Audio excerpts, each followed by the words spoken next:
How are you going to get paid for your exports? Relying on cash up front might eliminate the risk of non-payment, but it limits your universe of potential customers. There are 5 primary methods of payment in international trade. Today I'll explain letters of credit. But first, make sure you subscribe to this channel so you don't miss any of our basics of exporting videos, sharing practical advice for exporters and importers.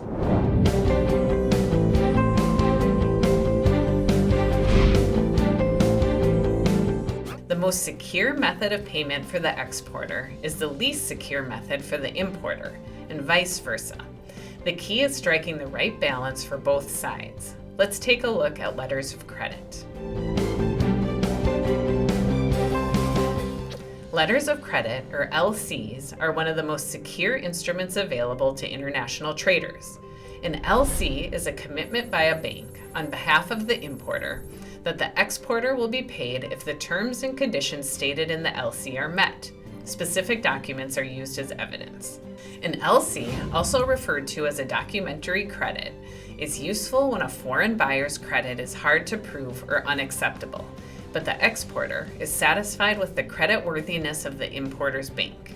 The importer is also protected since the documents required to trigger payment provide evidence that goods were shipped as agreed. LCs should be prepared by trained professionals because discrepant documents, literally not having an I dotted and a T crossed, may negate the bank's payment obligation. It's important to note that the banks do not deal with the quality of the goods or if each party fulfills the sales contract. LCs can be arranged for one-time transactions or used for a series of transactions. Unless otherwise stated, the LC may not be changed or canceled unless the importer, banks, and exporter agree.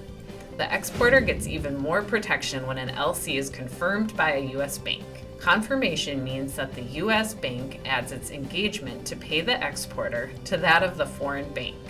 If unconfirmed, the exporter is subject to the payment risk of the foreign bank and the political risk of the importing country. Consider a confirmed LC when operating in high-risk markets where political upheaval, economic collapse, devaluation, or exchange controls could put payment at risk, or when importers ask for extended payment terms. These are the 7 steps to getting paid with a letter of credit.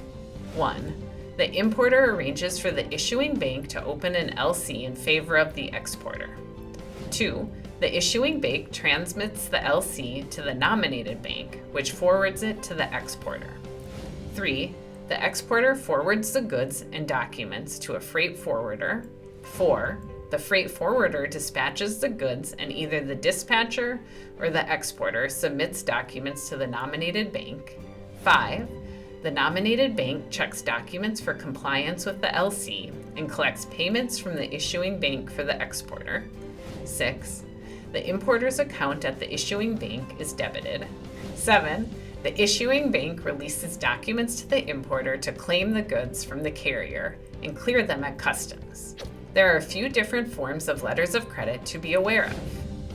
When an LC is made transferable, the payment obligation under the original LC can be transferred to one or more second beneficiaries.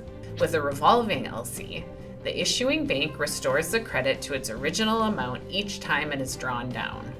A standby LC is not intended to serve as payment, but it can be drawn if an importer fails to pay invoices when due, or a contract goes into default. They're often posted by exporters in favor of an importer because they can serve as bid bonds, performance bonds, and advance payment guarantees. Standby LCs are also used as counter guarantees against the provision of down payments and progress payments on the part of foreign buyers. Before you start using letters of credit, here are some final suggestions to help you get started. Consult with your bank before the importer applies for an LC. Consider whether a confirmed LC is needed. Negotiate with the buyer and agree on the detailed terms to be incorporated into the LC. Determine if all LC terms can be met within the prescribed time limits. Ensure that all documents are consistent with the terms and conditions of the LC. Be cautious of discrepancy opportunities that may delay or cause non-payment. To learn about other methods of payment used in international trade, watch our other videos or download our free trade finance guide. You'll find a link below. If you liked this video, like it, share it, and make sure you're subscribed to our channel. Watch for more videos sharing real practical advice about export documentation, compliance, and the latest changes affecting exporters. You'll also find hundreds of articles about every aspect of exporting on our blog, shippingsolutions.com/blog. You'll find a link below.